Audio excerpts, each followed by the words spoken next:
So this is the second day painting. Yesterday, because I was working on it for the first day, I was working most wet into wet. So I had dry paint underneath, but everything else I was putting on was still wet. So when you're working wet into wet, it's easy to blend your edges because you can just sort of take your brush and push them into that edge. It's not doing anything now because it's dry. So now we have to talk a little bit about how you work wet onto dry. Now eventually some of it's going to be wet into wet, but if I want to add a highlight where there wasn't one before or make some changes over the top of something that's already there, I'm going to have to use a different method. So I've put new paint down. Again, don't put more paint than you need. I actually ended up not using all of my paint yesterday, which always makes me quite upset.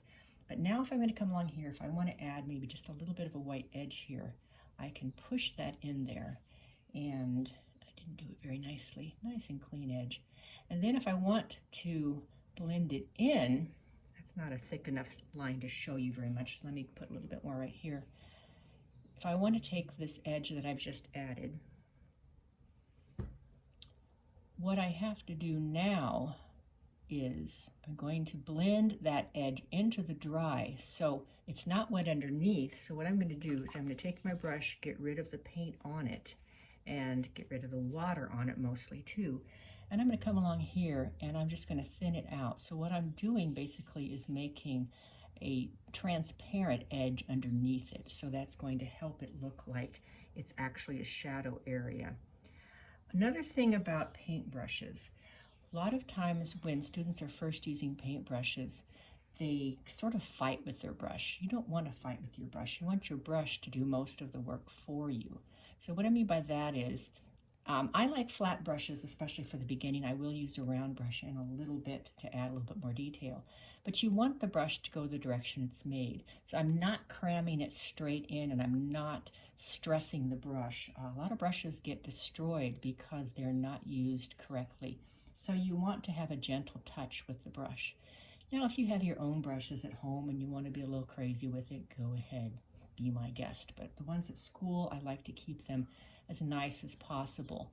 I am still using for my oil paintings the same brushes I had in college. So as you know, I was in college just as the dinosaurs were turning to oil. So that was a long time ago, but they're still in really good shape because I take good care of them. So I want you to realize that your brushes are tools that can serve you well for a long time if you are nice to them. So as you can see, I'm working that out. There are a couple of terms I want you to understand. We've talked about dry brush before. I don't have any great need for a dry brush right now, but I'm going to go ahead and demonstrate it anyway. So I have a little bit of paint on my brush. I'm going to get rid of most of it, so I'm going to wipe most of it off. So now what's going to happen is I'm going to add just a little bit of paint on here. It's not really doing a dry brush. It should just skip across the surface, but I have a little bit too much water in there. So basically it would be a mostly dry brush with just a little bit of paint in there. Let's see if I can get it to work. Take off most of the paint and just let it skip on. Yeah, this is actually working pretty well because see how it's giving it a little bit of texture, but there's not a lot happening. I just whistled between my teeth. How exciting. So it's just adding a little bit of texture and not a lot of value on there. The other term that you need to learn is scumble. Scumble is a funny word. Scumble is when you have more paint on your brush and you just kind of let it flip around. You're scumbling. It's like it's just kind of moving from one space to another in a loose manner. But again, I'm not messing with my paintbrush to make it bend the wrong way. I'm being very gentle with my paintbrush. So now I've got a wet edge against a dry edge. So I'm going to do the same thing I just did earlier. I'm going to take my paintbrush, take most of the paint off. I'm going to come along here and thin out that edge. And it will go right into, this isn't really the right color, but that's okay. I can fix it later. This is the thing about painting with opaque paint. I often say that's okay, it's not a big deal because I can just paint right over it again. So if I don't have quite the right color, I'm not using really thick paint right now. Sometimes I do paint thicker, but on this one I'm being pretty thin because I like the orange ground underneath to show through. But you can just go over it as many times as you want within reason. Obviously, if it got too thick, if it starts getting this thick with your paint, you got a problem. But for the most part, you can just come along and add and go over it, and nobody's going to know the difference. They're not going to say, oh, look, they made a mistake under there, because you're not going to be able to see it. You're going to paint right over it.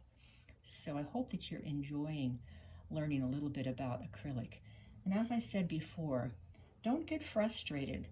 When you learn something new, it's going to not be as easy as when you are more familiar with it. So don't be afraid to kind of struggle at the beginning, because that's how you learn. If we only stayed exactly where we are and all of our abilities, we would never grow. So it's important that you just let yourself learn new stuff, which means you're not always going to be successful, especially at the beginning. So I'm going to go ahead and do some time lapse now.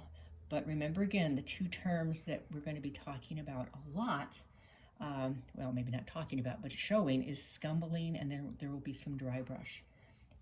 If you're using this same photo, you'll notice that over here, as I said before, there's just a shape with color. I'm probably going to be pushing that back by making it darker. And I'm not going to be as concerned about the accuracy here. I want it to give the feeling of the flow, but I'm not going to be too picky. The cloth has a little texture. You can add the texture if you want, but you don't have to if you don't want to. So there you go. We're going to go to time lapse now.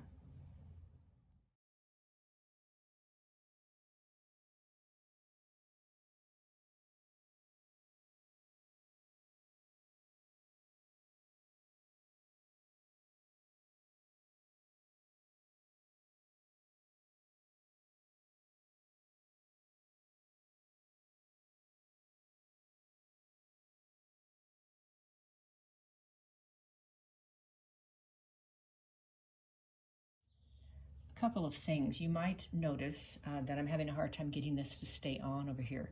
As I said earlier, sometimes acrylic, because it's plastic, will resist the acrylic underneath, or actually the top will resist the bottom. So I'm going to have to let this dry, and then I'll go over it again. Also, you might notice that sometimes I'm using my finger to wipe away the things I don't like. That's perfectly fine, but I don't want you to only finger paint. But sometimes when I realize that I've put paint where I don't want it, it's just really a lot quicker to go with my finger and get it off. I don't do that as much with oil paint, because oil paint is a little bit more toxic, and it also smears and gets on everything. But you can do that. Do want to make a note though, because I did just mention how it gets on everything.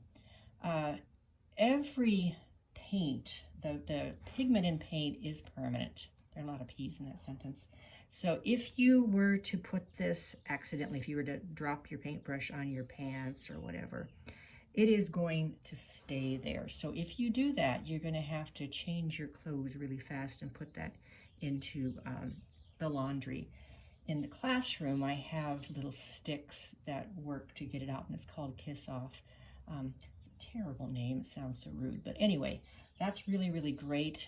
If you were to get it on you, I would allow you to use some of that, take it home and launder it. But since a lot of you are still working from home, I don't have the Kiss Off for you. But just to let you know, if you're going to paint in something that you really, really like, you need to make sure that you wear something over it so that you don't mess it up.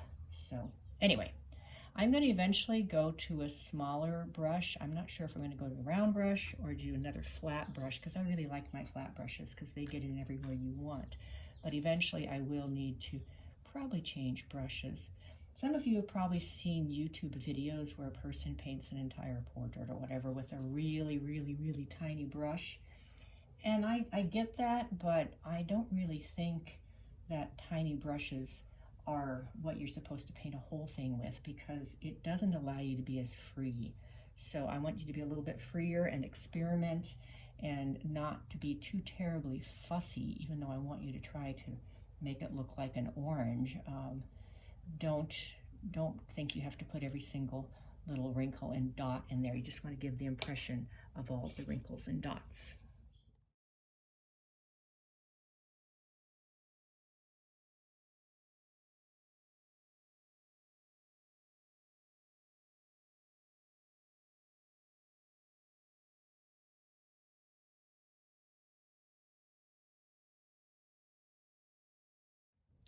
I want to note one thing. A lot of times students make these little creases really, really dark. Mine are a little bit too dark right now because I'm just mapping them out.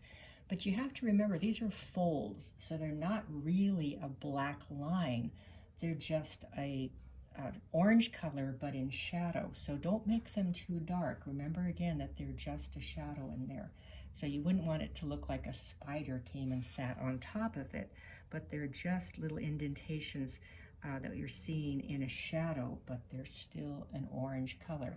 You'll notice I am using the small brush, and I've also used the medium, or actually the small flat brush. That's just because I'm trying to get some of my edges. You're going to notice if you're using the same photo that I don't actually have this correct, but again, it doesn't matter.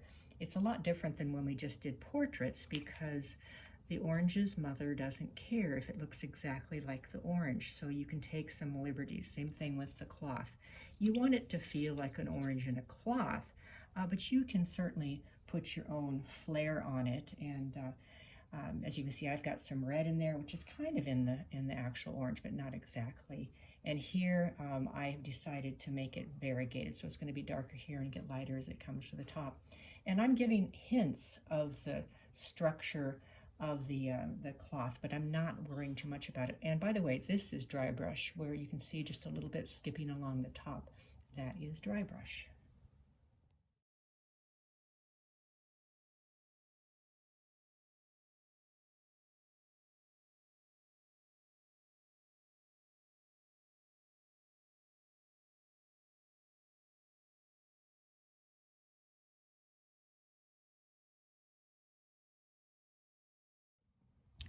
Well, I'm going to stop for today. I kind of made things a little bit dirty here, but I can still fix that. As I said, never worry. You can just come right back and redo what you did.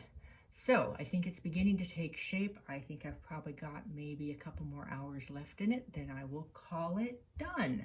So there will be at least one more video after this one. And now it's time for ice cream.